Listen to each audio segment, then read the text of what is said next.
ہم نے تمہیں معتدل امت بنایا ہے، نہ تو دنیا میں ایسے لگو کہ دین برباد ہو جائے، نہ دین میں ایسے لگو کہ دنیا معطل ہو جائے۔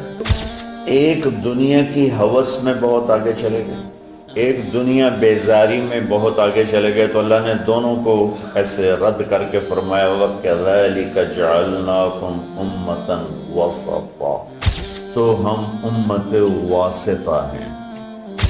ہمارے ذمے ہے جو تبلیغ والے کر رہے ہیں، ہمارے ذمے ہے کہ ہم اب اللہ کے پیغام کو لوگوں تک پہنچائیں اور ہم واسطہ بنیں بندوں اور بندوں کے رب کے درمیان۔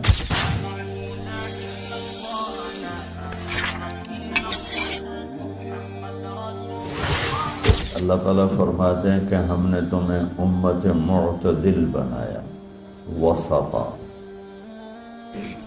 ایک ترجمہ اس کا امام طبری نے کیا ہے، جو ہمارے تبلیغ والوں کے لیے بڑا، بلکہ پوری امت کے لیے، صرف تبلیغ والوں کے لیے کیوں، پوری امت کے لیے وہ ایک پیغام ہے کہ انہوں نے ایک ترجمہ یہ کیا ہے کہ ہم نے تمہیں امت واسطہ بنایا۔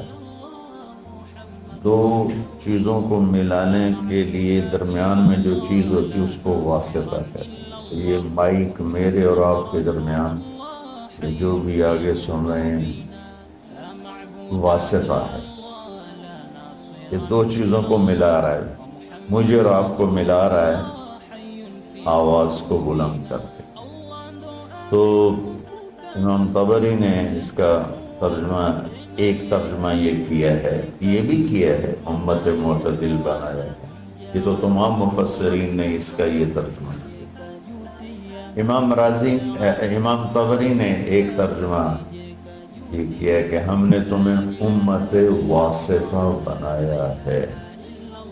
جیسے پہلے انبیاء آتے تھے اور وہ واسطہ ہوتے تھے اللہ اور بندوں کے درمیان، کہ لوگ اللہ کو نہیں جانتے تو ایک نبی آتا ہے، رسول آتا ہے، وہ لوگوں کو اللہ کا تعارف کرواتا ہے اور اللہ سے ان کو ملا دیتا ہے، اللہ کے سامنے انہیں جھکا دیتا ہے اور انہیں صراط مستقیم پہ کھڑا کر دیتا ہے۔ اب ہمارے نبی پاک صلی اللہ علیہ وسلم کے بعد کوئی نبی نہیں آئے گا، تو لہٰذا اے امت محمد اب تم واسطہ ہو۔ ہمارے ذمے ہے جو تبلیغ والے کر رہے ہیں، ہمارے ذمے ہے کہ ہم اب اللہ کے پیغام کو لوگوں تک پہنچائیں اور ہم واسطہ بنیں بندوں اور بندوں کے رب کے درمیان۔ یہ بہت خوبصورت ترجمہ ہے۔ جتنی تفسیریں میں نے دیکھی اس میں مجھے سوائے طبری کے اور کہیں نہیں ملا، اور آپ کے شاید علم میں ہوگا کہ طبری پہلی تفسیر ہے جو امت میں لکھی گئی، ابن جریر طبری رحمۃ اللہ علیہ۔ تو اللہ تعالیٰ نے ہمیں امت واسطہ بنایا ہے، کوئی تبلیغ میں نہیں جا رہا یا جا رہا ہے، امت ہے تو ہم امت واسطہ ہیں۔ نماز سب پہ فرض ہے، بہت تھوڑے سے لوگ پڑھتے ہیں، تو جو نہیں پڑھتے ان کی معافی تو کوئی نہیں۔ زکوٰۃ بہت تھوڑے لوگ دیتے ہیں، جو نہیں دیتے ان کو معاف تو نہیں ہے۔ تو ایسے ہی میرے عزیزو، اللہ کا پیغام پہنچانا، اللہ سے لوگوں کو ملانے کی کوشش کرنا، یہ ساری امت کے ذمے ہے۔ بہت تھوڑے سے لوگ کر رہے ہیں، بے شمار امت ہے جو بھول چکی ہے، اور بھولنا بھی بھول چکے ہیں۔ مدت ہوئی صیاد نے چھوڑا بھی تو کیا، تاب پرواز نہیں راہ چمن یاد نہیں۔ مجھے یہ شعر بڑا فٹ آتا ہے کہ شکاری چھوٹے سے پرندے کو گھونسلے سے اٹھا کے لے آتا ہے اور اگر اپنے پنجرے میں ڈال دیتا ہے، جب جب اس پرندے کی شعور کی آنکھ بیدار ہوتی ہے تو اپنے آپ کو ایک پنجرے میں دیکھتا ہے، اور ایک کوٹھالی میں اس کے لیے دانہ پڑا ہوتا ہے، ایک میں پانی ہوتا ہے، بس وہ وہاں سے دانہ اٹھاتا ہے، وہاں سے پانی کے چند قطرے لیتا ہے اور وہیں پھڑ پھڑا کے بیٹھ جاتا ہے۔ تو جب اس کی آنکھ ہی وہیں کھلی تو اس کی ذہنیت اور اس کا جو مائنڈ سیٹ تھا وہ فکس ہو گیا کہ بس یہی میرا جہان ہے، یہی میری دنیا ہے۔ تو وہ پرندہ جوان ہو گیا تو شکاری نے ایک دن دروازہ کھولا، پنجرے کا، کہا اپنے چمن کو لوٹ جا، اپنے جنگل کو لوٹ جا۔ تو وہ آگے کہتا ہے تاب پرواز نہیں، مجھ سے تو اڑا ہی نہیں جاتا، اور اگر میں اڑ بھی جاؤں تو راہ چمن یاد نہیں، مجھے تو یاد نہیں تم مجھے کہاں سے لائے ہو، تو میں کدھر جاؤں، میں نے اتنے ہی رہن دے۔ تو اس وقت امت محمد صلی اللہ علیہ وسلم دکانوں کے پنجرے میں، فیکٹریوں کے پنجرے میں، ملوں کے پنجرے میں، زراعت کے پنجرے میں، کاروبار زندگی کے پنجرے میں ایسی بند ہوئی ہے، بس صبح گھر سے اپنے کام پر، کام سے گھر پر، گھر سے دکان پر، دکان سے گھر پر، یہ سارا ماحول ہے۔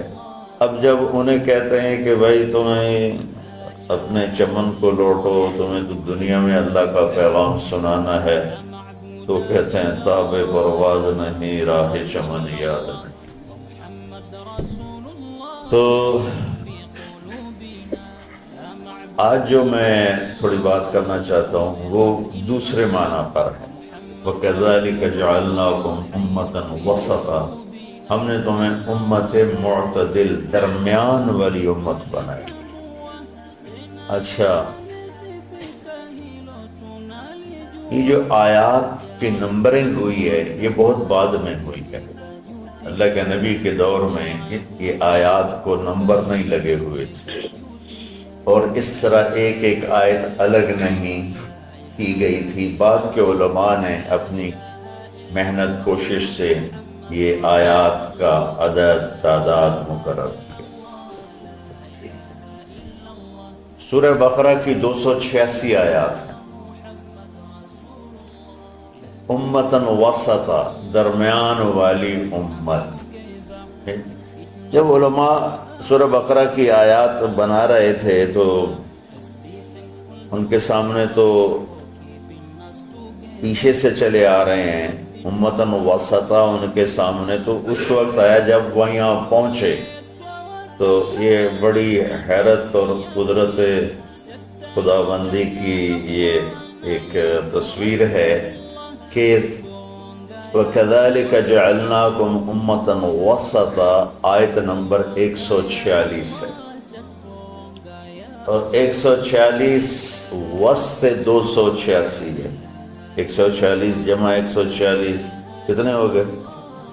ہاں مولیانو حساب تھوڑا ہی عمدہ ہے۔ ہاں کتنے ہو گئے؟ 200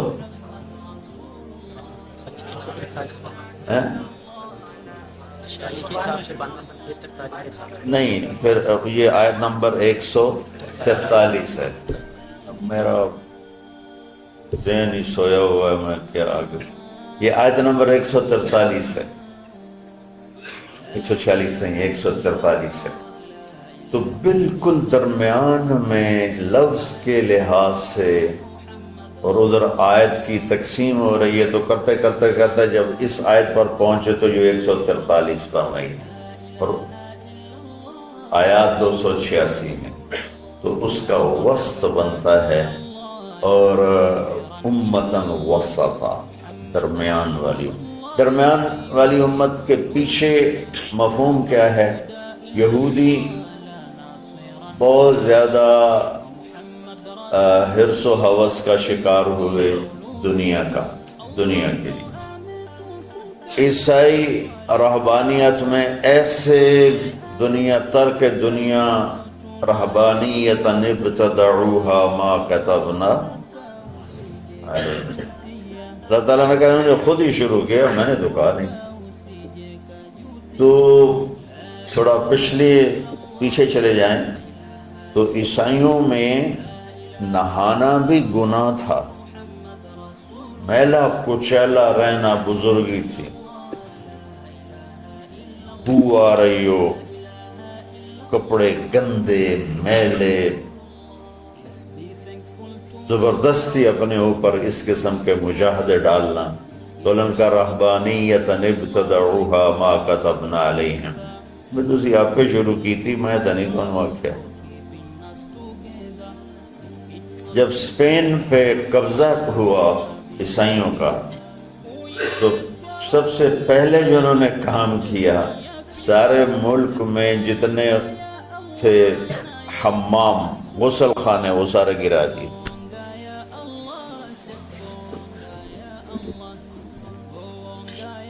1970 تک انگلینڈ میں 1970 کو زیادہ کسی گھر میں غسل خانہ نہیں ہوتا تھا، ٹوائلٹ نہیں ہوتا تھا، باہر بنے ہوتے تھے جہاں کچھ چند پینیاں دے کے اس میں وہ اپنی ضرورت سے فارغ ہوتے تھے، کسی سے نہانا ہو تو نہاتے تھے۔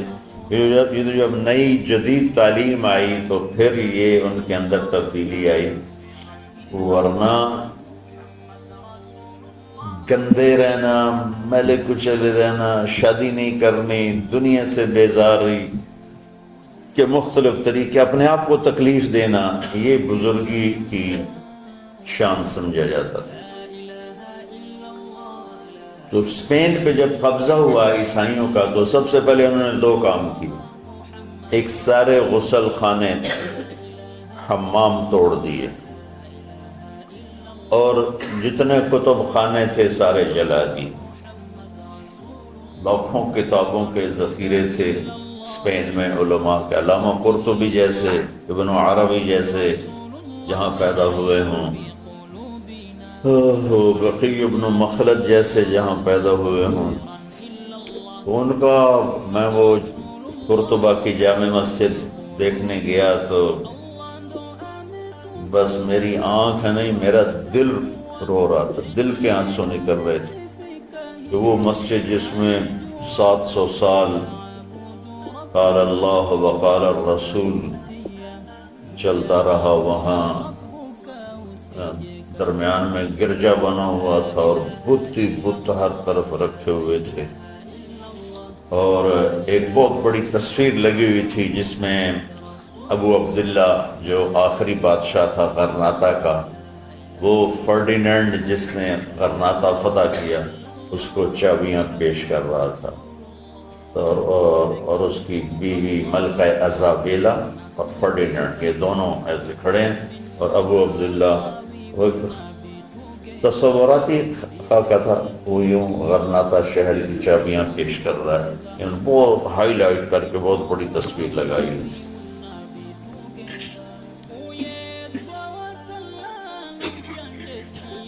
تو ایک دنیا کی ہوس میں بہت آگے چلے گئے، ایک دنیا بیزاری میں بہت آگے چلے گئے، تو اللہ نے دونوں کو ایسے رد کر کے فرمایا وَكَذَلِكَ جَعَلْنَاكُمْ أُمَّةً وَسَطًا، ہم نے تمہیں معتدل امت بنایا ہے، نہ تو دنیا میں ایسے لگو کہ دین برباد ہو جائے، نہ دین میں ایسے لگو کہ دنیا معطل ہو جائے۔ رانا تھوڑا دے گیو سانو اتے پا گیو اے وچ فکراں،